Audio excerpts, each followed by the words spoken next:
Sun stroke అంటే sun stroke రెండు రకాలు ఉంటాయండి. మేము అంటే ఒకటి ఎగ్జర్షనల్ సన్ స్ట్రోక్ అంటాము. అంటే ఇది ఎండలో బయట తిరిగిన వల్ల ఎక్కడ ఈ సమ్మర్ సీజన్ లో టెంపరేచర్స్ ఒక హీట్ వేవ్ అని ఒకటి మనకి ఒక మెటలాజికల్ డిపార్ట్మెంట్ ఒక ఇన్ఫర్మేషన్ ఇస్తుంది. ఆ హీట్ వేవ్ టైం అప్పుడు అంటే ఒక యావరేజ్ టెంపరేచర్ కన్నా ఒక 5 డిగ్రీ సెల్సియస్ ఎక్కువ ఉంటుంది టెంపరేచర్ అప్పుడు. సో ఆ టైం అప్పుడు మనకి హీట్ వేవ్ కండిషన్స్ లో ఎస్పెషలీ మధ్యాహ్నం పూట 12 to 4 మధ్యలో బయట తిరిగినప్పుడు డిహైడ్రేషన్ వచ్చేసి అంటే బాడీలో ఉండే నీరు అంతా చెమట వల్ల లేకపోతే ఎక్సెసివ్ హీట్ వల్ల ఆరిపోయిన వల్ల సన్ స్ట్రోక్ అని ఒక కండిషన్ వస్తుంది. దాంట్లో మనకి ఫస్ట్ సిమ్టమ్ వచ్చేసి బాగా సివియర్ డిజినెస్ లాగా వస్తుంది, ఎక్కువ దాహం వేసేది, తర్వాత light headedness, dizziness initial symptoms. ఎక్కువ సీరియస్ అయినప్పటికీ మనకి ఇలాగా కొంచెము కాన్షియస్నెస్ పోయేది లేకపోతే టెంపరేచర్ ఎక్కువైపోయేది, ఈ సిమ్టమ్స్ అన్ని వస్తాయి. సెకండ్ రకమైన సన్ స్ట్రోక్ ఏంటంటే అది నాన్ ఎగ్జర్షనల్ సన్ స్ట్రోక్స్ అంటాము.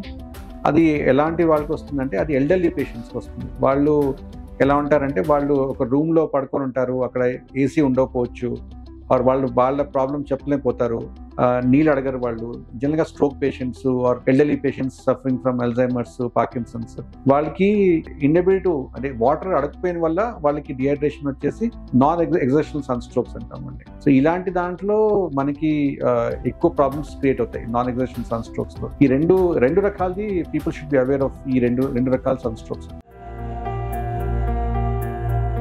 అంటే సన్ స్ట్రోక్ కి మోస్ట్ ఇంపార్టెంట్ ఇస్ ప్రివెన్షన్. అంటే మనకు తెలిసినప్పుడు హీట్ వేవ్ ఉంది అని ఆ టైం 12 to 4 మధ్యలో బయట వెళ్లకుండా ఉంటే it is most advisable. But కొన్ని పరిస్థితుల్లో మనం బయట వెళ్ళాలి తప్పదు అని అలాంటి పరిస్థితుల్లో ఈ హీట్ కి ప్రొటెక్ట్ చేసినప్పుడు అంబ్రెలాస్ యూస్ చేసి, క్యాప్స్ యూస్ చేసి హైడ్రేట్ చేస్తున్నది మోస్ట్ ఇంపార్టెంట్ హైడ్రేషన్. ఎందుకంటే మనకి అప్పుడు తెలీదు దట్ మనం ఎండలో తిరుగుతున్నప్పుడు, కానీ తర్వాత డిహైడ్రేషన్ సిమ్టమ్స్ స్టార్ట్ అయిన వల్ల మనకి హీట్ స్ట్రోక్ సిమ్టమ్స్ అన్ని స్టార్ట్ అవుతాయి. So most important to prevent heat stroke is to hydrate yourself either with water or ఈ మనకి బటర్ మిల్క్, లైమ్ వాటర్ ఇలాంటివన్నీ, ఎలక్ట్రోలైట్స్ లాంటిది వాటర్ తీసుకునేది.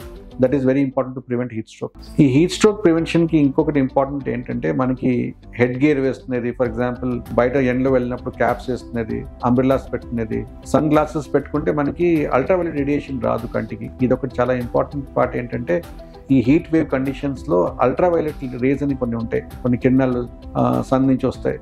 అది they are responsible for cataract long term exposure లో. So మనం ఈ sunglasses పెట్టుకుంటే బెటర్. అండ్ ఈ హెల్మెట్స్, ఆబ్వియస్ గా హెల్మెట్ మంచిది, ఎందుకంటే డ్రైవ్ చేసినప్పుడు అందరూ హెల్మెటే వేసుకోవాలి.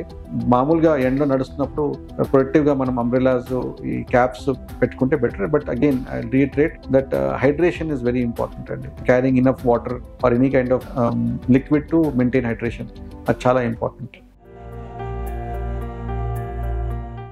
డిహైడ్రేషన్ ఒక ఇదేంటంటే మనకి బాడీలో ఆల్మోస్ట్ ఒక 35 to 40% వాటర్ ఉంటుందండి మన బాడీలోనే. సో దాంట్లో ఏంటంటే మనము వీ షుడ్ ఎండ్లో వెళ్ళినప్పుడు ఆ వాటర్ అంతా త్రూ స్వెట్ అది బయటికి వెళ్ళిపోతుంది. అది ఎక్కువ ఇంపార్టెంట్ ఎప్పుడంటే ఎక్సెసివ్ స్వెట్టింగ్ ఉంటుంది, హీట్ లాస్ ఉండదు హ్యూమిడిటీ వల్ల. సో అక్కడ dehydration and sun strokes are very common ఇక్కడ. సో అలాంటప్పుడు మనకి ఒట్టి వాటర్ కాకుండా ఎలక్ట్రోలైట్స్ అంటే మనకి సోడియం, పొటాషియం, మెగ్నీషియం ఉండే లిక్విడ్స్ చాలా important. Especially coconut water most natural way, butter milk with salt, that's very natural way తీసుకునేది. బయట అక్కడ తూర్పు గోదావరి వైపు ముంజలను దొరుకుతాయి. దే ఆర్ ఆల్సో వెరీ అంటే ఈ హీట్ స్ట్రోక్ ప్రివెంట్ చేసే ఫ్రూట్స్ ఇవి.